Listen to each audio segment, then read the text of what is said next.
Your sister is dead because of you. No.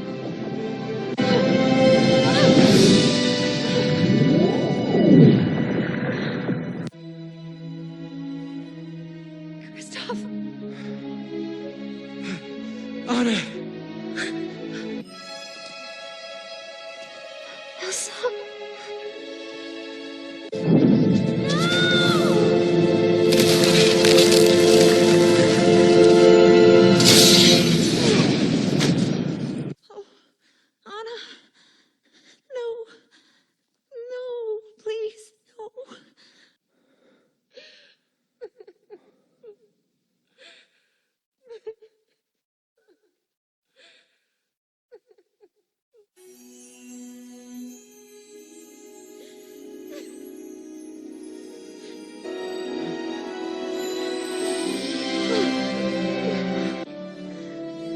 I love you. An act of true love will thaw a frozen heart.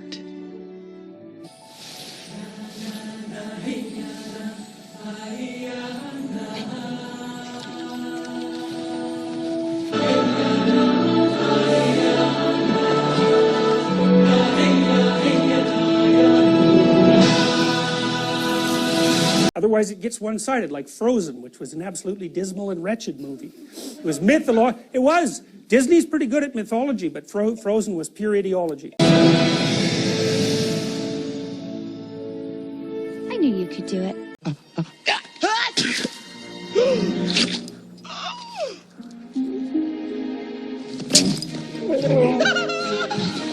You can say exactly what Frozen is about. So it's propaganda.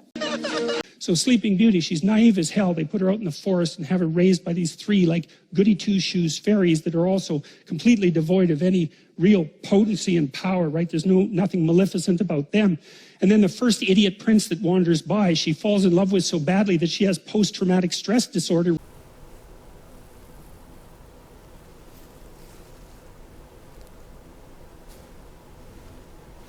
Oh, my dudes are here. I was just so distracted by the archetypes. I'm sorry, I just really kind of, you know, go in on the archetypes, and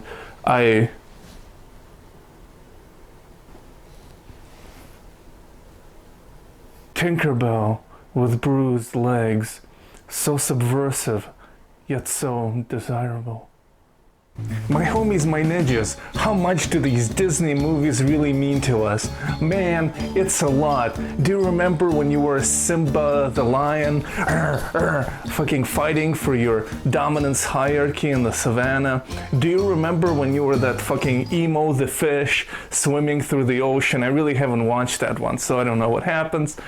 Do you remember, man, when you were fucking the beast, you know, and you kind of had that lady and it wasn't bestiality because you had a human face? Do you remember the memories, dude? Do you remember when your mother asked you and you were fucking Pinocchio whether your uncle did some hanky-panky in the shed and you said, no, we have a healthy relationship, just normal family members, and your nose grew? Remember that stuff? Oh, how many memories in these Disney movies.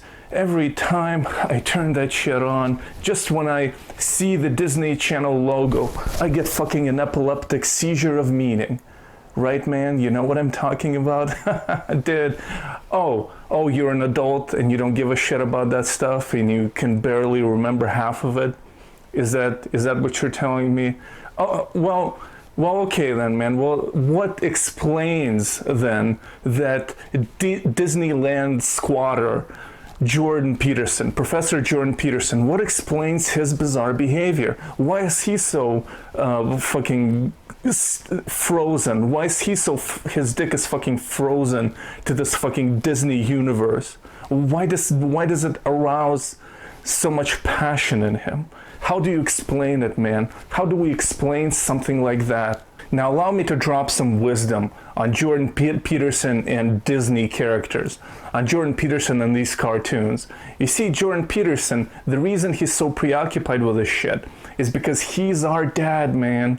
He is our YouTube dad. He's the cool dad you never had. Now those in the know, They realize that I'm the real dad. You have your biological dad, nobody gives a shit about him. You have your fake archetypal dad, Peterson, and then you have the boss dad, and it's me, motherfucker.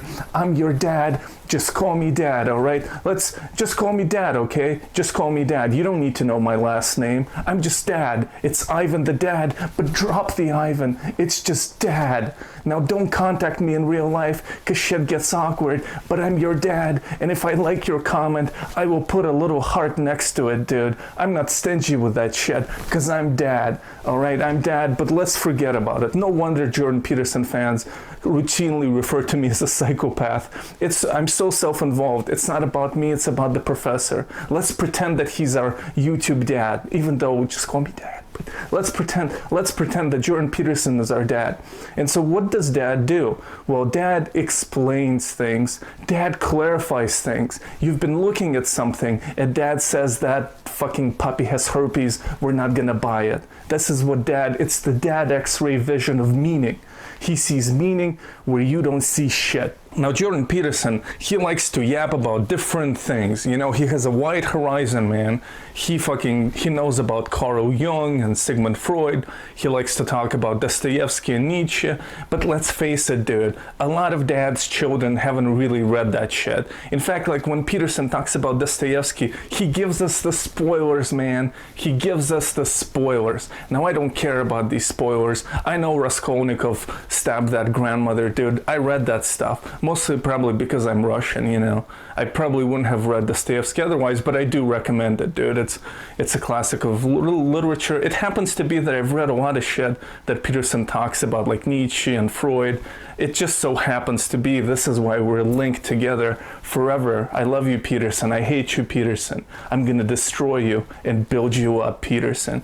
But anyway, when he talks about this shit, most people are not enlightened like me. They're not the man of letters that I am. They don't know what the fuck. What they do know is fucking cartoons from their childhood. They know about the fucking Simba the Lion. They know about the fucking Sleeping Beauty. All that shit. Now, what does your biological dad do? What does that douchebag do? He sits you in front of the television and says, "Hey son, there's some fucking talking deer, man. Just fucking sit around and, you know, watch that shit, all right?" So this is what he does, man. You're just sitting there. This was not the best introduction, and that's how everybody's dad talks. Just fucking watch the fucking King Lion or whatever, dude. Just sit down and watch that shit, all right? That's how dads talk, biological dads. But we need a cool dad to fucking interpret that shit for us later on. All right, so your biological dad just makes you watch that shit, and he goes into another room and try to put moves on your mother, who's like really overweight now, and then he fails and he goes into another room and just sits and stares at the wall and contemplates the meaninglessness of his life. Well, real dad Peterson, like Tinkerbell, he fucking waves around his magic wand of meaning.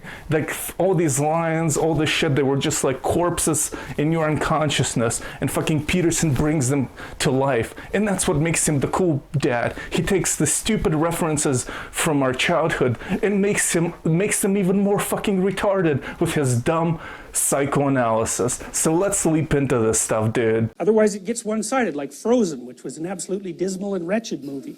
It was mythology. It was. Disney's pretty good at mythology, but Frozen was pure ideology. So it was very annoying to see that, because in most situations, the Disney movies are pretty good at balancing out the archetypes. So, and that's part of the reason they're so insanely popular. You know, they present an archetypal picture of the world.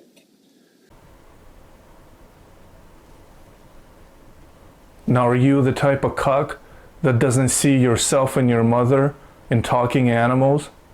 Oh, it's an appalling ideology because the people who created it had the idea about what it should be before they made it. So it's propaganda. You can say exactly what Frozen is about. So it's propaganda. A truly mythologically based story, you can never fully say what it's about. You can just talk about it forever and ever and ever and ever. So it's a wellspring of meaning. Peterson is certainly right that a good work of art has different forces in it, different sort of characters that are not linear and easily defined, and the interactions between them could be interpreted in different ways, and that's what makes great art, the fact that it's not linear. And he's completely right. The great art is not propaganda. It doesn't have like a fucking message that you can write down in a fucking summer essay that you turn in after starting school. But nevertheless, they really are just a wellspring of interpretations, not meanings. Like, they're interpretations and you can extrapolate some shit and connect it, but that's almost like treating it a bit like a religious object also.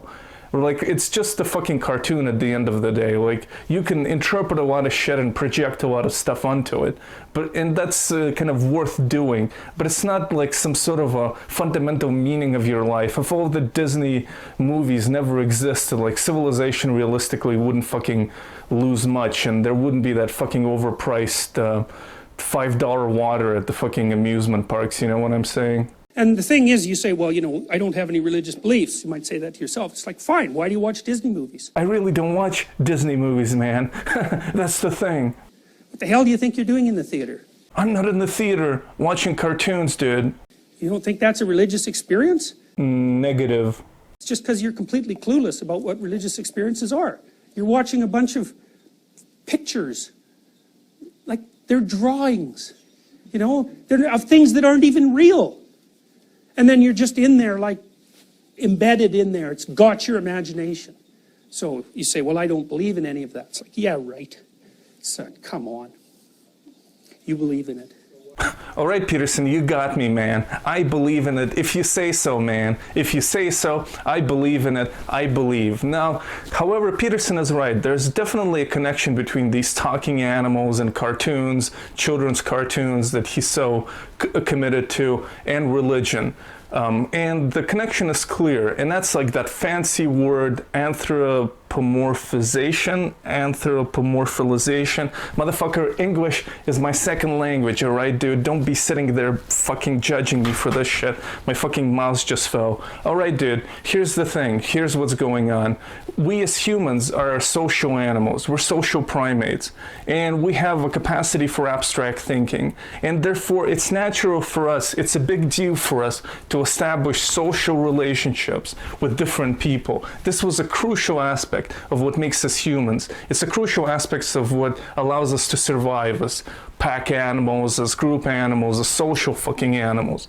And combined with abstract thinking capacity, that desire to connect and to establish relationships is what allows us to fucking slap a fucking human face on a rabbit and then be really committed to it as something that's somehow important to us, especially as kids. Now, generally, if you're not Peterson, like, once you stop being, you know, once you fucking pass puberty, this kind of talking rabbits and fucking talking deer, this kind of fades into the background, but for some it perseveres. So this is one connection. It's just establishing social relationships outside of our species. That's not what evolution intended it for, but that's where it fucking ends up, dude. So that's one aspect of it. And then the other part, imagine you're just living with limited knowledge, dude. You don't know how to read, and fucking everything fucking stinks, dude. Your girl has a big muff, hairy legs, all that shit.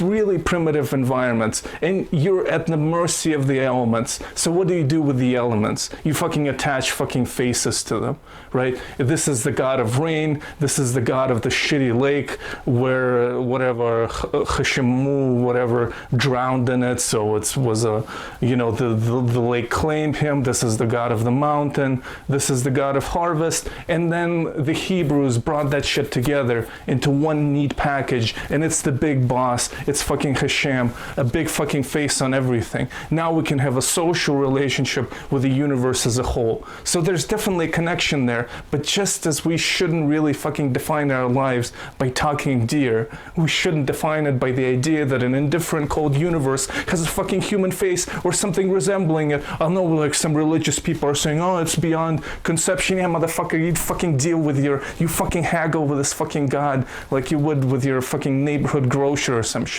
Don't give me, it's like beyond conception. Motherfucker, why is he telling me about fucking, you know, what kind of sex I can have and my masturbatory habits, man? If it's beyond conception, that's very conceptual right there. Part of the reason that people are so attracted to art is because the artist actually manifests identity with the process of transformation. And so that's why the artist is a cultural hero. That's also why every nihilist worth his salt wants to be an artist. Like, who are you? What are you going to say? I'm a nihilist? No, I'm an artist. It's like, no, you're not, but I can see why you want to be. Right, right. Yeah, just because you're a failure doesn't mean you're an artist. Yeah, just because you're a failure doesn't mean you're an artist.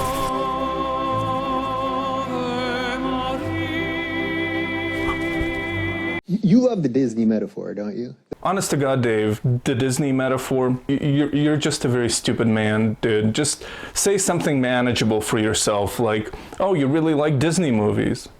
Okay? Something like that, man. That's a big one with you. I mean, I think I know why you like just sort of movie metaphors in general, but I know your Pinocchio story, of course. Some of those Disney movies, man, they really nailed it. Like, I would say, Beauty and the Beast. Mm-hmm. They nailed that. Like, they got the archetypal structure dead on. Like, that's the fundamental hero myth for women, is like, find a monster who wants to be a good man and help him be a good man. Don't find the, you know, half-developed, harmless thing. Find the guy that's, he's a monster. He's been through it. Yeah, exactly. You know, and form a relationship with him. Now we really get an opportunity to really leap in balls deep into these Peterson archetypes and see just how meaningless and pointless they are. Fucking Peterson, what the fuck are you talking about, dude? You went into some good high school in fucking Canada, and then you went to a good university, and then later on you went to Harvard. What fucking beasts have you encountered? How many fucking beasts are you encountered? Like, what constitutes a fucking beast in the context of your upper middle class life? Like, do you tell your daughters, hey, find a beast and make him into a good man? Like, what connection with reality does any of this have to do? Now, allow me a few brief words, a little digression here about fucking YouTube masculinity, this YouTube hypermasculinity. A lot of people are finding themselves looking for meaning on YouTube, clearly. And a lot of them are like white guys or just dudes with like maybe slightly above average intelligence where some sort of concepts are necessary for some sort of bullshit functioning. And one of the big ones they're looking for, one of the big pieces of identity they're looking for is this masculinity. You know what fucking doesn't constitute a fucking beast? A motherfucker who watches fucking Disney movies as a fucking adult and hyper analyzes them endlessly.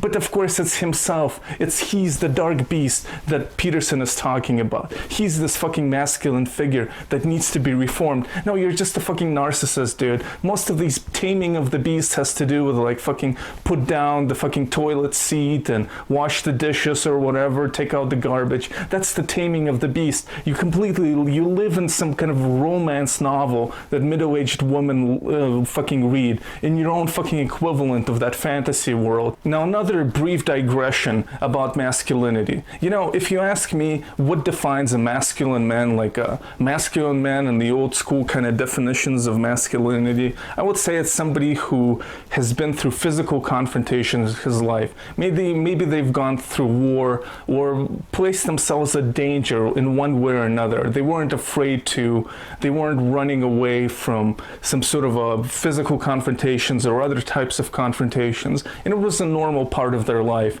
And in fact, they didn't posture about it. That's just who they were. And I do have a member of my family who's definitely not my dad, okay? I'm not going to give specifics, but I do have a member of my family who fit that description. Now, this member of my family, you know, he was associated back in the Soviet Union with a certain organization with a 3-letter acronym. He worked in like embassies, or at least one embassy in the Middle Eastern countries during the Cold War. He was technically a driver, but he clearly did more things than being a driver there. And then he came back, and he like fucking always was just a tough guy. He was a tough guy, right? One time my mother was riding in a car with him, and somebody cut them off or something, did something rude on the road, and he pulled in front of them and went to fucking trunk and got a fucking metal chain out of the trunk, man, and went back and you know, kicked some ass or whatever. Later on during the 1990s, he found himself being a vice president of this newfound like small bank in Russia, and the president wanted to fire him, and so he went away and then came back with one of his friends from the three-letter acronym organization that no longer existed, and motherfucker, guess what happened? He became the president, and that dude became the vice president. And that's the kind of a life he led, dude. He was in the Soviet military, blah, blah, blah. Motherfucker, you might or might not agree with his ideological inclinations, with the decisions he made in his life. But the point is, he was fucking somebody who's not gonna fucking watch Lion King for 100th time. And it's like, you know, in Russian, there are two words for man, popular words at least. There's mужчина, like a young man, a man, okay? And there's mужик, fucking. A mужик is like somebody who's just kind of tough, not necessarily like a tough guy, but like a weathered dude, like a tough, like fucking working class fucking man or whatever, like a mужик, man. And guess what I'm not, man? I'm not a mужик, dude. It's like sometimes in Russia, like if somebody needs to move a television and me and my fucking pussy friends are sitting around, it's like, hey, mužiks, you know, move the television, you know. But it's just a joke. It's just a kind of ironic joke. I'm not a mужик. I'm a fucking mужчина, fucking молодой человек, a young man, motherfucker. That's who I am. And neither is Peterson. And it's like in the search for masculinity, they really kind of create these hyper-masculine narratives out of Disney fucking cartoons to kind of validate themselves for some reason. It's a weird fucking quest. If that linguistic distinction existed, maybe this whole fucking thing, this word man, wouldn't be embedded with these metaphysical kind of supernatural powers. You're not a tough guy, Peterson, and that's fine. It's a sign of a civilized society that you don't need to physically cuck anybody, dude. That's a sign of a fucking civilized society, so just chill. Just fucking chill with this shit. You're making yourself look ridiculous for anybody with a brain, which does not describe the majority of your fan base. Okay, so fine, and that's a scary thing to do, right? And a woman who hasn't had good experiences with men will prefer a man who's, well, the psychoanalytic idea would be castrated essentially, but rendered harmless. Right. Well, he won't hurt me, he's harmless. It's like, harmless is not virtuous.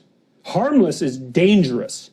Because harmless people have no force in the world, and so they can't move forward properly, and so then they get resentful and bitter and passive-aggressive, and they take things out on their subordinates. And now there's a rape culture here, and it's a rape culture against the English language. What he said there was completely meaningless. If somebody's harmless, then they don't have and fucking have they're castrated and have no power in the world, then how the fuck did they get subordinates? And somebody who abuses their subordinates is not fucking harmless. That's the opposite of what a fucking harmless person is somebody who abuses people underneath them. Fucking Peterson, everybody fucking around you is fucking harmless. You're fucking harmless in any kind of real way. Although Peterson has been apparently accused of some sexual impropriety. So if you're getting a session with psychologist Peterson, you know, he's not harmless. He might try to like fucking try some lines on you, like, did it hurt when you felt from the archetypal heaven? Oh God, it's just so like, it's just such a seamless kind of flow of language that makes no sense. Yeah, of course, everybody fucking needs somebody who's fucking harmless. You need a harmless person in your life, ladies. It's like there's just a segment of dysfunctional man and dysfunctional woman who love them, and they're just kind of caught up in this fucking bad boy fucking drama, and then you just end up being a bar whore because he'll dump you. I'm sorry, ladies, that's too tough. Even ladies, I'm fucking harmless, but not completely. Like, I'm not gonna like exactly like physically abuse you, but I might like throw my vaporizer at you. Now, it's not gonna hit your face. It's gonna be like I don't know, 20, 30 inches, you know, it's gonna just fly by then, and then my expensive tank is gonna break against the wall, and I'm gonna be like, fuck, you know. Harmless dudes. You know, that's a bad thing. So for the woman, it's like you can step on him for a while in his harmlessness, but actually that's truly corrosive for both of you, really. It's terrible. And, you know, a woman who's afraid of men can't distinguish competence from tyranny. And so she sees a competent man, she thinks he's a tyrant. She hasn't separated those two things out. Peterson is such a retard, and he's basically like talking something from his family life, Peterson. It's like he has these fucking fights with his wife or whatever about where to like fucking when to watch Disney movies. It's like she comes home from work and he's fucking rewatching Frozen angrily again, and they have a fight, and you're like, you can't separate fucking competence from tyranny or whatever. This is, yeah, maybe he's right, because look at all these assholes giving him funds on Patreon because he fucking explains Disney movies to them. So maybe he's right about fucking watching those fucking cartoons all the time.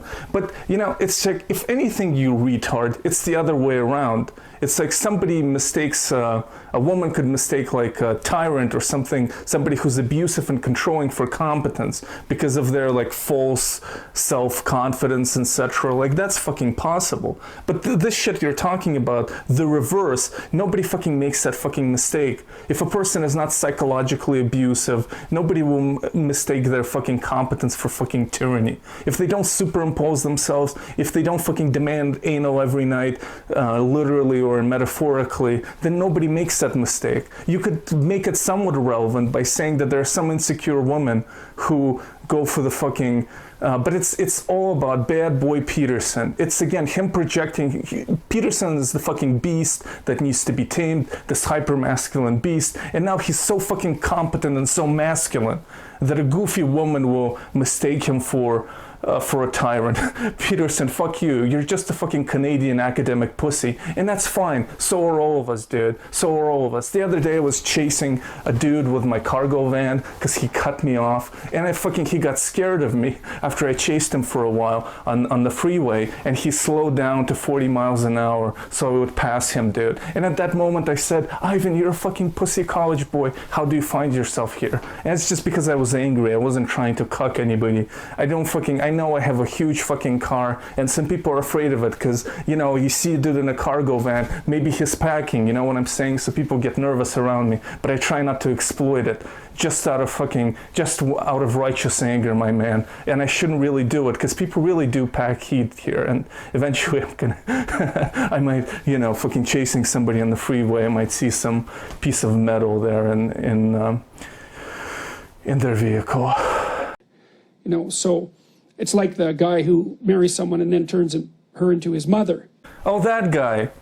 You know, because he can't tolerate the idea that his wife could also be sexual, you know, so he desexualizes her over time and then wonders why he's unhappy sexually when he's 40. Man, the professor is right. It's exactly about the time you turn 40 that you get tired of banging your mother. Right. You know, because he can't bridge the gap between mother and mistress, something like that. So yeah, the Disney movies, Beauty and the Beast, nailed it. Little Mermaid, dead on. Sleeping Beauty, dead on. The Lion King, I've done a lot of analysis of. It's a little more on the edge because some of the archetypal themes in it were put in consciously, and so they're not as... Please continue, Peterson. They're more propagandistic in some sense. So it wasn't pure storytelling. That's right. In your there was a goal.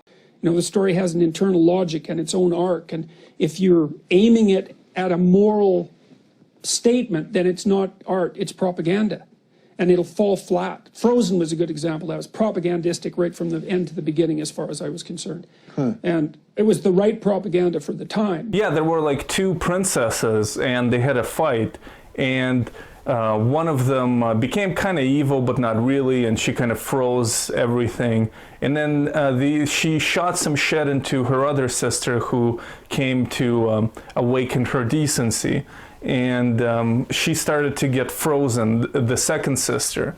And then the first sister realized her error, awakened her heart, and through an act of love, she has lifted the frozen status of her other sister. And it ended really happily, that movie. And it was really the right propaganda, man, for 2013. But I didn't see it. I know my niece loves it, but... Oh, you didn't see it, Dave? You didn't see it? Oh, you're an adult, you didn't see it? It's fine, man. It's so good in the hood. It's not the same kind of archetype feast that we saw in Pinocchio. No one will watch it in 20 years, I don't think. Whereas they'll be watching, well, The Little Mermaid, for example, or Beauty and the Beast forever, because they're they're perfect. Pinocchio's pretty much perfect. It gets a little moralistic from time to time.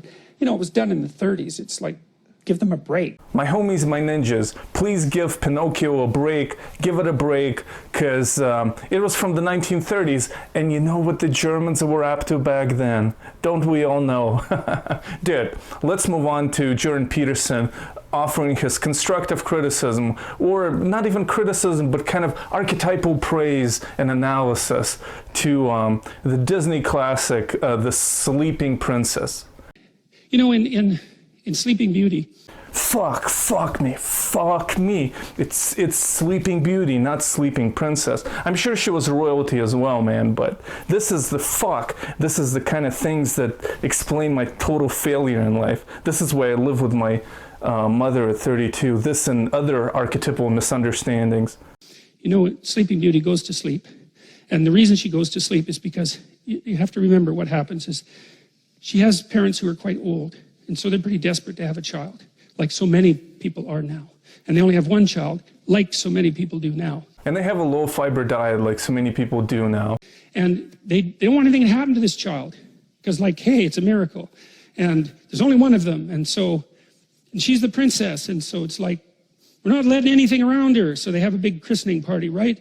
And they invite everybody, but they don't invite Maleficent. And Maleficent is the terrible mother. She's nature. She's like the thing that goes bump in the night. She's the devil herself. No shit, she goes bump in the night. I really want to bang this broad after Jordan Peterson's kind of breathy, heavy breathing description. Dude, I can't be alone. So to speak, she's everything that you don't want your child to encounter. So the king and queen's saying, well, we just want to invite her to the christening. It's like, well, good luck with that. That's an Oedipal story, right? The Oedipal mother is the mother who devours her child by refusing, by overprotecting him or her. So that instead of being strengthened by an encounter with the terrible world, they're weakened by too much protection, and then when they're let out into the world, they cannot live. And that's the story of Sleeping Beauty, and that's what the king and queen do. Now this is fucking amazing, because not only does the Oedipal complex, the story, the myth, have nothing to do with this fucking Disney cartoon, but he didn't even fucking describe it in any remote way connected to what actually happened.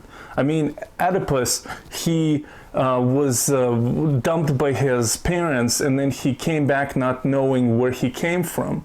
And he fucking killed his father accidentally, not knowing who he was, and then banged his mother, not knowing who she was. What does that have to do? Anything have to do with the fucking overprotective mother? I mean, does the overprotective mother, can I bang her? I mean, what's going on, man? Like, this has nothing to do with the fucking story, but even this central kind of Oedipal myth that is so central to kind of psychoanalysis, etc., and depth psychology that Peterson always yaps about, he fucking couldn't get that right. I mean, it really is amazing. And like you, I mean, I genuinely find it kind of amazing, like this kind of strange babble, because you at least expect him to know the actual bullshit that he professes to be an expert in. And they apologize to Maleficent when she first shows up and say, well, you know, they have a bunch of half-witted excuses why they don't invite her. We forgot. It's like, I don't think so. You know, you don't forget something like that. And she kind of makes that point. It's right, the whole horror of life. You don't forget about that when you have a child, that's for sure. You might wish that it would stay at bay, but you do not forget about it. The question is, do you invite it to the party? And the answer is, it bloody well depends how unconscious you want your child to be. So what the fuck does this have anything to do with the real world? Like, who is the Maleficent you invite to your child's christening in real life? Like, what connection does it have? Like, do you invite the local cat lady with schizophrenia? Is that who you invite? Or the local kind of dude on the sex offender registry who lives at a trailer park nearby? Like, who do you invite? This has nothing to do whatsoever. Talk about fucking archetypal. It's shielding your children from progeny, shielding them from the dangers of the world. Like, this is, it's an archetype so deep, it's so deep that you can it's universally present more or less among all mammal species. Like, shielding, you know, it's like, oh, let's see what kind of, like, you know, like, what relation does this have to reality? Like, all these kind of archetypal lessons that he extracts from, like, Beauty and the Beast, where it's like you have to tame some beast. Like, it has no relation with the real world, man.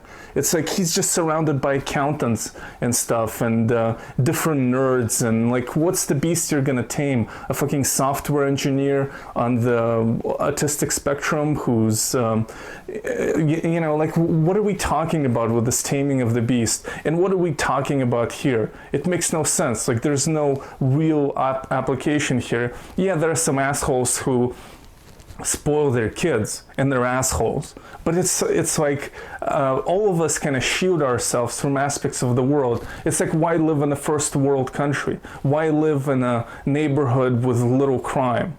Like, why not just submerge yourself into the world? Like, what would be like all the sort of what people acknowledge as progress in the context of their personal life? A lot of it has to do with like shielding yourself from the world, because really the world is meaningless, and you can get fucking horrible shit can happen all the time. Send your fucking kids to ISIS summer camp, you know, according to Peterson. And if you want your child to be unconscious, well, then you have the added advantage that maybe they won't leave home.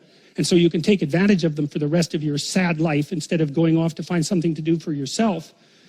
Well, and then, of course, you can take revenge on them if they do have any what would you call, impetus towards courage that you sacrificed yourself 30 years ago and want to stamp out as soon as you see it develop in your child. That's another thing that would be quite pleasant. And so that's what happens in Sleeping Beauty. Yeah, well, none of this is pleasant, and nothing that happens in that story is pleasant. Peterson, man, you're fucking insane. Your reality of Disney is so dark and sinister and filled with like having sex with your mother and stuff, and taming some sort of a neighborhood pedophile into becoming your beast husband. Like, it's just, your world is so dark in Disney that you really say some insane shit. Nothing is pleasant in that story. It's a fucking children's movie, Peterson. Like, get your fucking ass out of your archetypal ass, man. Like, it's a children's movie. You have created this bleak world around it it's like something like a Gulag archipelago where, you know, you're sleeping because you are malnourished and slowly dying. That's the Sleeping Beauty who's been raped by all the guards, the 7 gnomes or whatever. Is that a different story now? I'm sorry. But Peterson, man, of course there are pleasant things about this fucking cartoon, dude. It's a children's movie. Just fucking relax, take a fucking walk in the Toronto fucking streets, man. Go to a park in Toronto, dude. Ride a bus for a while. You're just fucking insane, dude. Nothing's pleasant about this story, man. What the fuck? And then she has to wait for the prince to come and rescue her. Well, you think, how sexist can you get, that story? Well, seriously, because that's the way that would be read in the modern world. It's like she doesn't need a prince to rescue her. That's why Disney made Frozen that absolutely appalling piece of rubbish.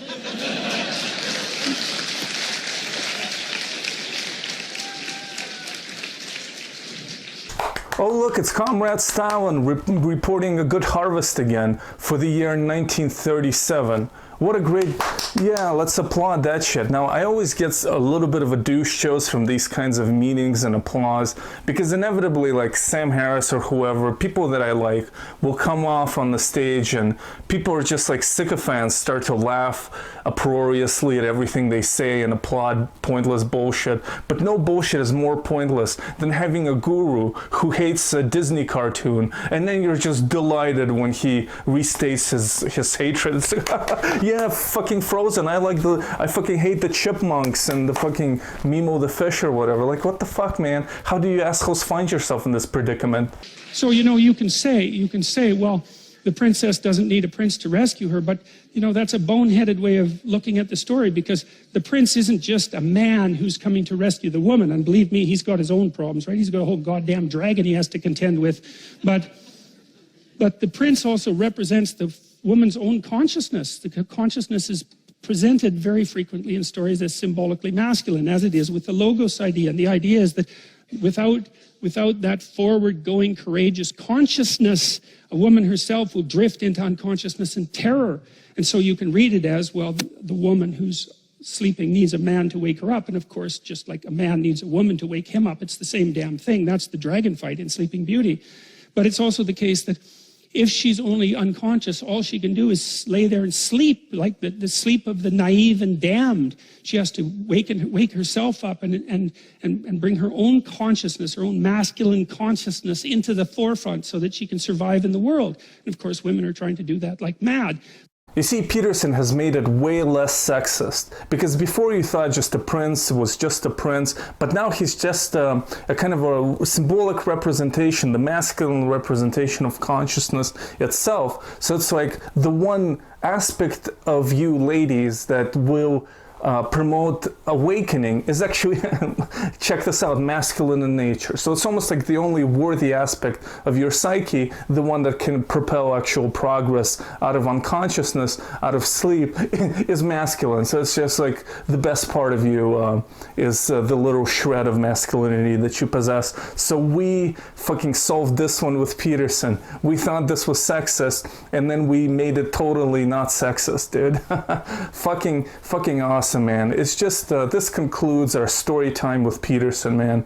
Like nothing is in here is utterly useful in any way. In fact, if that aspect present in woman is masculine, then maybe it's not gender specific, or if it's present in both sexes, so fuck it. Who needs to go that deep? Who needs to look for rationality in this when we have so much we have learned? Like, we've learned that you gotta fucking tame the beast, tame that accountant, ladies. Don't give up. You can't force him to give up that Japanese porn. You have to tame the beast, and then fuck it. It's like, what else did we learn? We learned about the sleeping lady, the masculinity, all this shit, man. It's just another fucking wisdom ride with Peterson. I will have to say that about Frozen, Jordan Peterson has made some valid points, because I do want to give Peterson props where they're deserved, and he did kind of in a very articulate way, kind of made the point about art and its conflict with ideology, and about how you know, art should be free of the chains of clear-cut agenda. It's just that all these points were valid, and he made them very well, very nicely. It's just that they all sort of were a reaction in many ways to this bizarre hatred and disgust with a children's cartoon. This is like what made it unhinged, but this also is why I love Jordan Peterson. So thank you for watching. And tell me what's your favorite Disney cartoon? Let's have some engagement with the video, right? What did you watch with your mother when you thought she loved you, when that illusion was present, and then she said that she did, and turns out she was made of wood and her nose started growing? Tell me about this stuff, dude. I don't know, share this with somebody. Share this with your nieces and nephews.